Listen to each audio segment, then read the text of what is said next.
Премиере, сакав да ви ја пофалам владата, ама не ја гледам.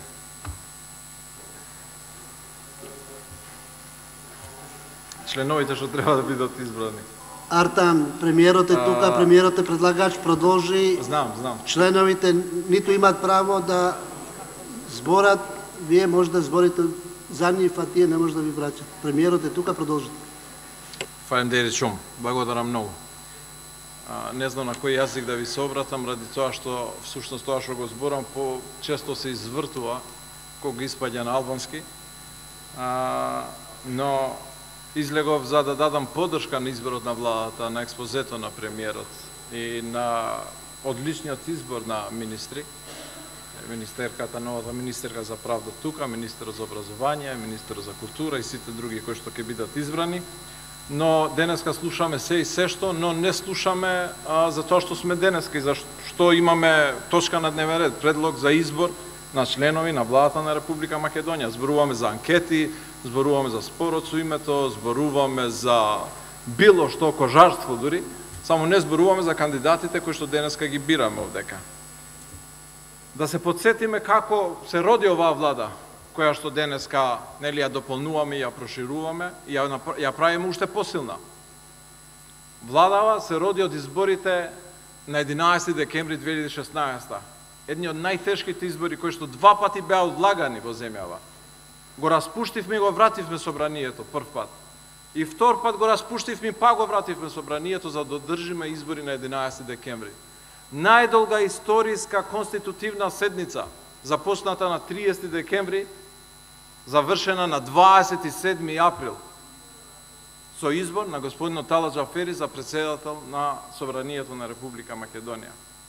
Со секојдневни блокади, со скандали и насилство невидено, не во Македонија, туку во целиот регион, можеби во цела Европа, во демократска заедница.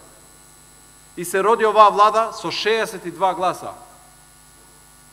Влада која што храбро настапи, премиерот предводејќи влада коалицијска од СДСМ и ДУИ и другите партнери, и во овие месеци, година дена, после сите тие потешкоти, успеа да ја врати до вербата на граѓаните кон институциите, дека институциите може да функционира, дека секој министерство може да функционира, дека секоја дирекција може да функционира и граѓанинот да му верува, дури судот да функционира, дури обвинителството да функционира. Секоја државна институција.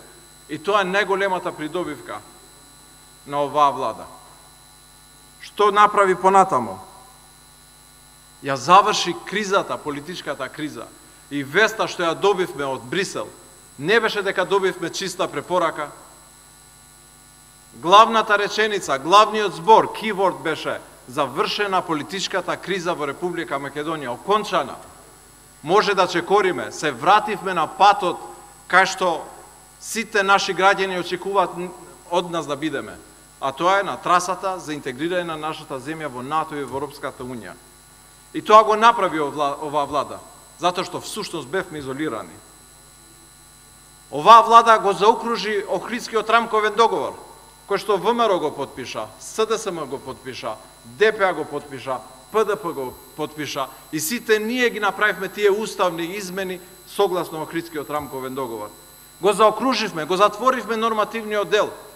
Нема веќе. Тоа е успех, тоа е заеднички успех. И се надевам дека на тој успех ќе се приклучи и господинот Иванов да го даде својот подпис и да престане со кршење на Уставот на Република Македонија.